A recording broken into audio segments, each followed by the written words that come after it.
there's the buzzer. Game 7, Sunday night in Oakland.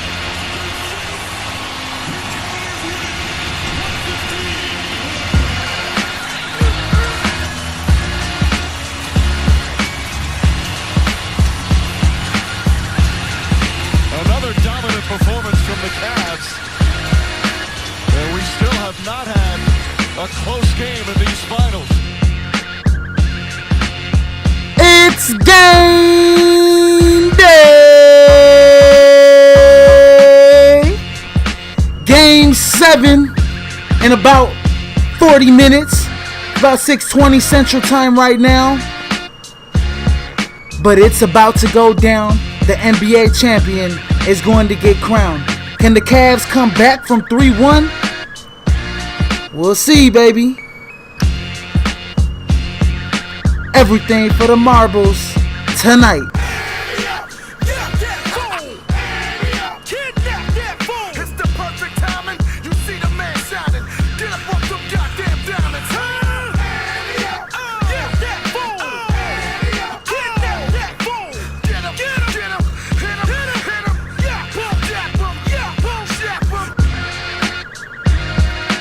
Hello, everybody. Welcome to the Prime. It's Rivera.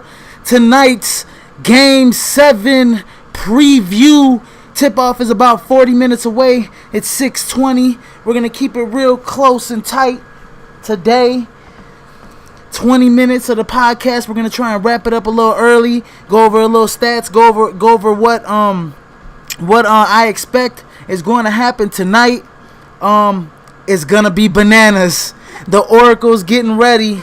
It's going to be bananas. It's going to be absolutely scintillating. The atmosphere is going to be off of this world. Out of this world. Otherworldly. A few things to go by.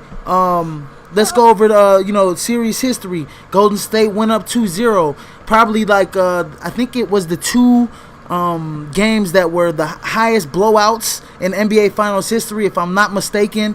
I think both games the Cavaliers lost by at least 15 or more, which seemed to have everybody on the Warriors are going to go on cruise control. And then Game 3 came back to the Q, and the Cavaliers won. Everybody's like, maybe the Cavaliers will get one, and the Warriors are going to wrap it up in 5. So then, Game 4 came at the Q. The Warriors came back in the fourth quarter. Steph Curry got hot, and he ended up winning the game. They went up 3-1, and everybody definitely thought that Game 5, the Warriors were going to have enough, even though Draymond Green got thrown out of the game, got ejected, not ejected, but got that flagrant foul and got suspended for Game 5. Everybody thought that the Warriors still were going to have enough and that Draymond Green probably wasn't going to be that big of a factor. Game 5 came, and both LeBron James and Kyrie Irving had 41 plus. And LeBron James almost had a triple-double to win that game at the Oracle. Do-or-die game, win or go home type of game.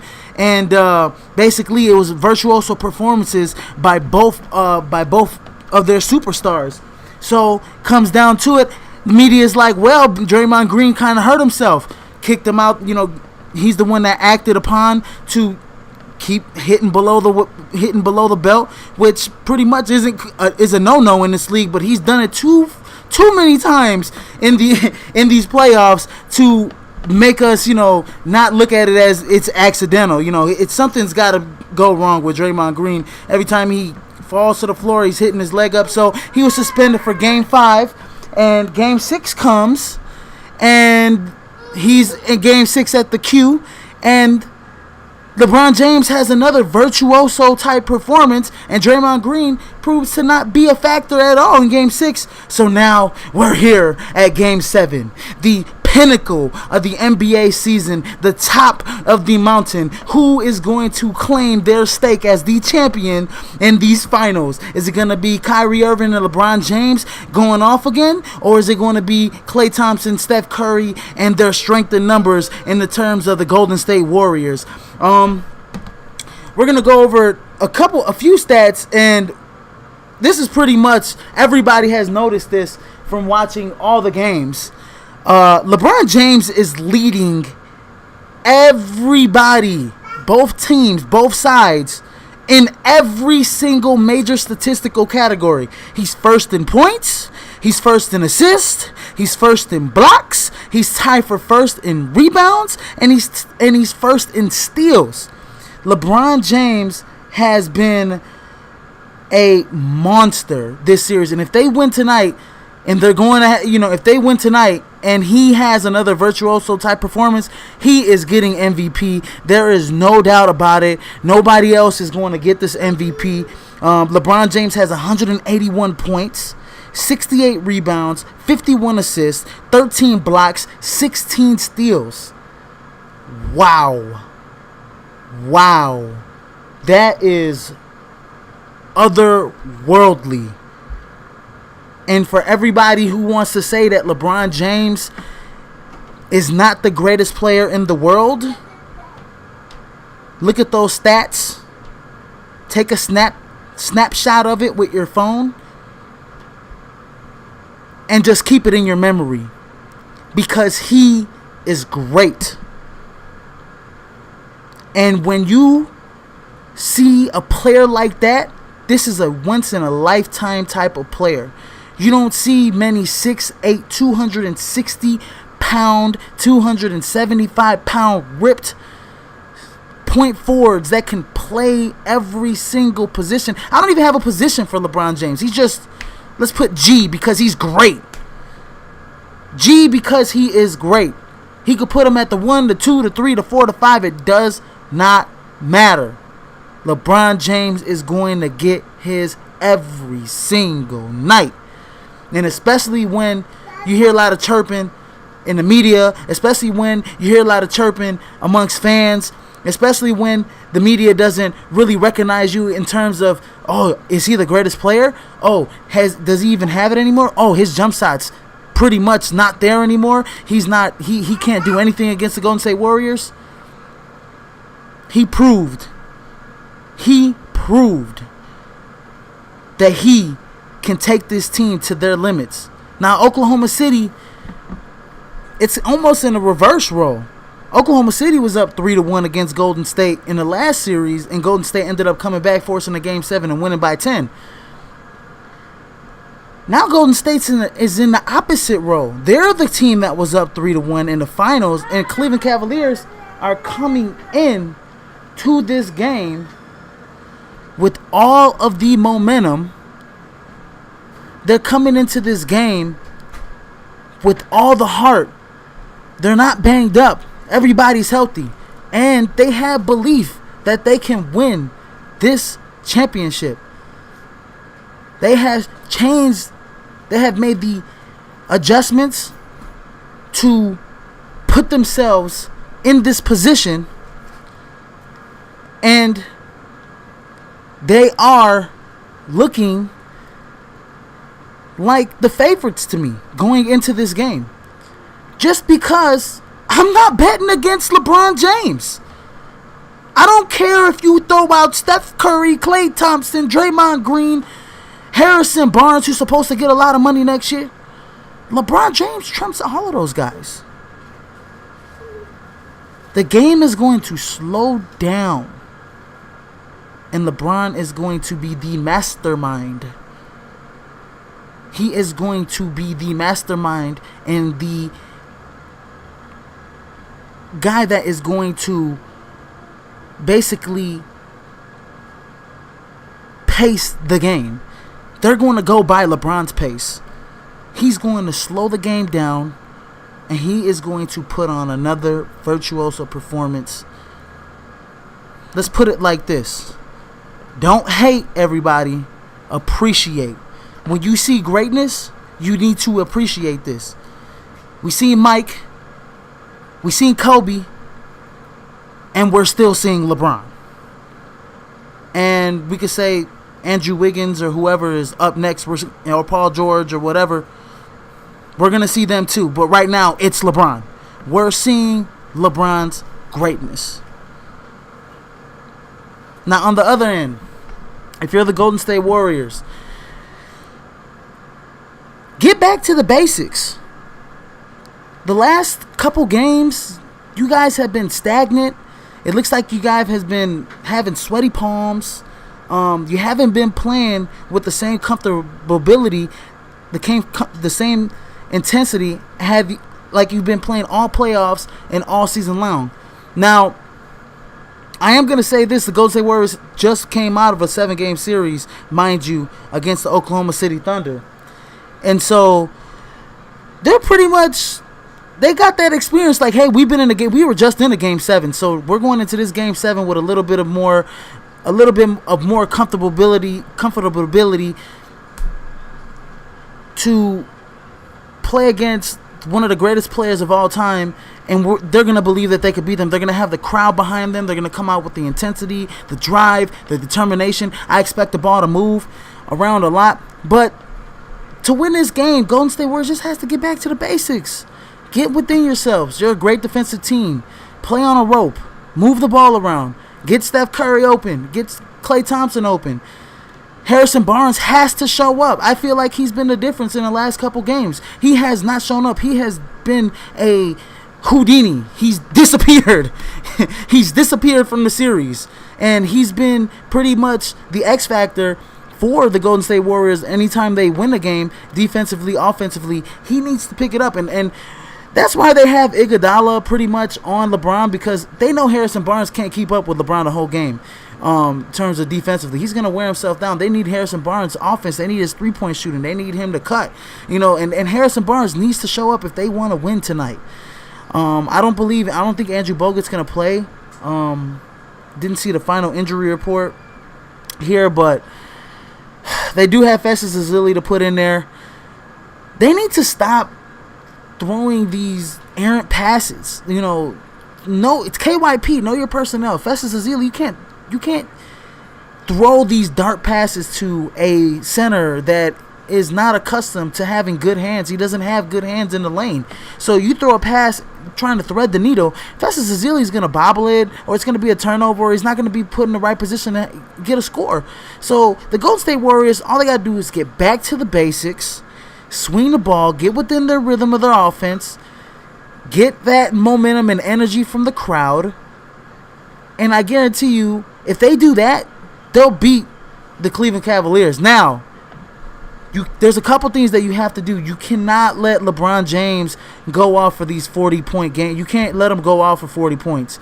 Also, you're not letting him hit the three. You guys got to figure out a way to get LeBron off his spots. If he's going to hit the mid-range or the threes, and you're letting him shoot the shots and he's making them, you have to push him out into a spot where he's not going to be comfortable shooting the ball. So if you notice that he's making 2 or 3 shots in one spot, well, push him off to the next spot. Try and get him off his spot. So when he does rise up for those mid-range or that three-pointer, and he's been making them last couple games, he'll be uncomfortable. He'll be out of his spot, out of his comfortable area to make that shot.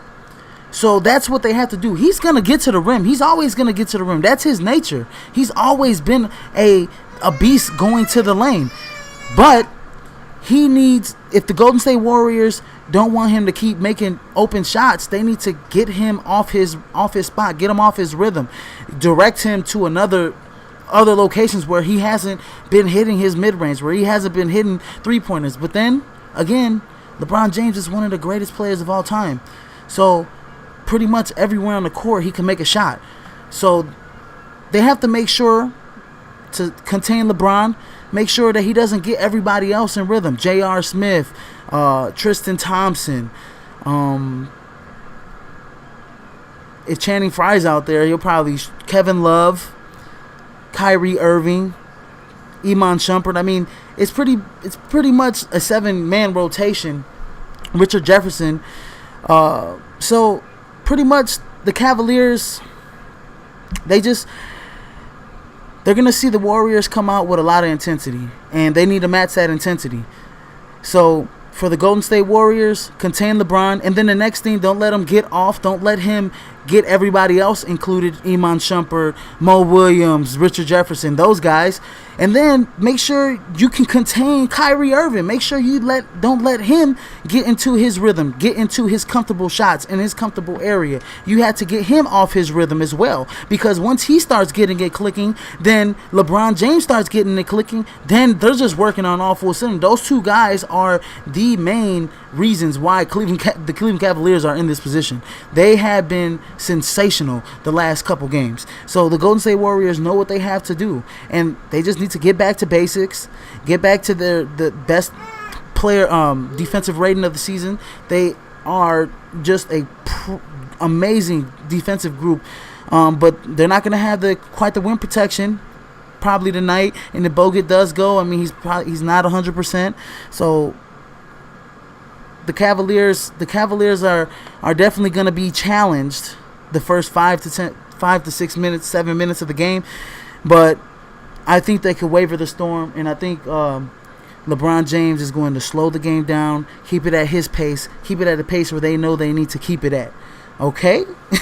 And also, if the Golden State Warriors want to, keep this game to a level where they want it to be at, they also need to not let J.R. Smith get out open and hit those wide open threes or long threes. He cannot get off, because if J.R. Smith starts hitting threes, I mean, now you got 3 or 4 guys, all that energy is on the ball, they're passing, and guys are just going to start hitting shots. And so the Golden State Warriors, I think if they can do those things, they're going to win the game. Contain LeBron, contain Kyrie, and I know that's hard to say, but they're going to have to find a way to get back to those first 2 games the way they played Kyrie and the way they played LeBron. And they can't let everybody else get involved. They have to make sure everybody else is uncomfortable.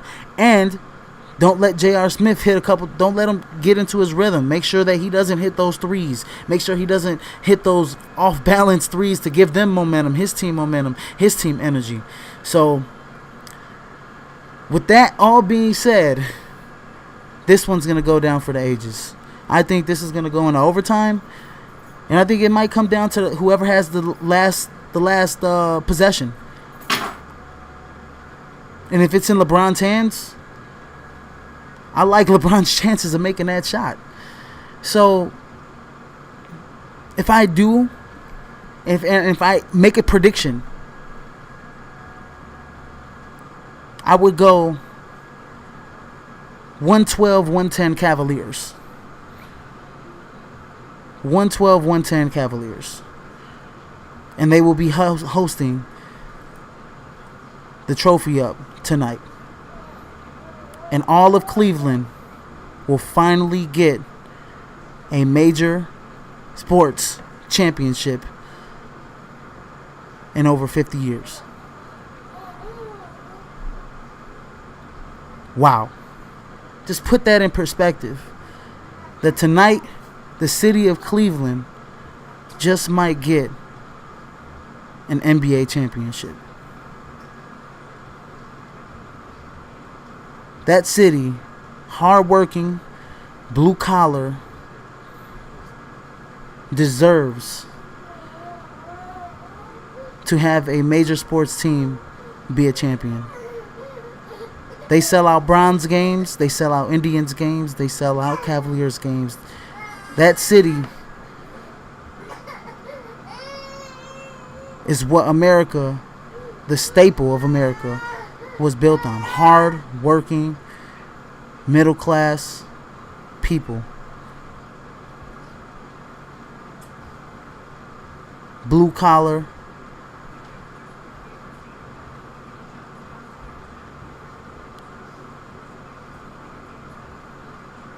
LeBron James is going to put the city on his shoulders tonight. And he is going to show everybody that he is one of the greatest of all time.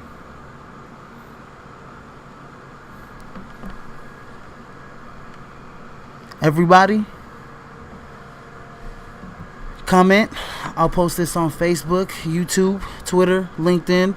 Put it in the comments. Give me your predictions for tonight. I'll comment back. And like I said, everybody be safe. If you are at a bar or if you are drinking with your friends, make sure you drink responsibly. Make sure you don't drink and drive.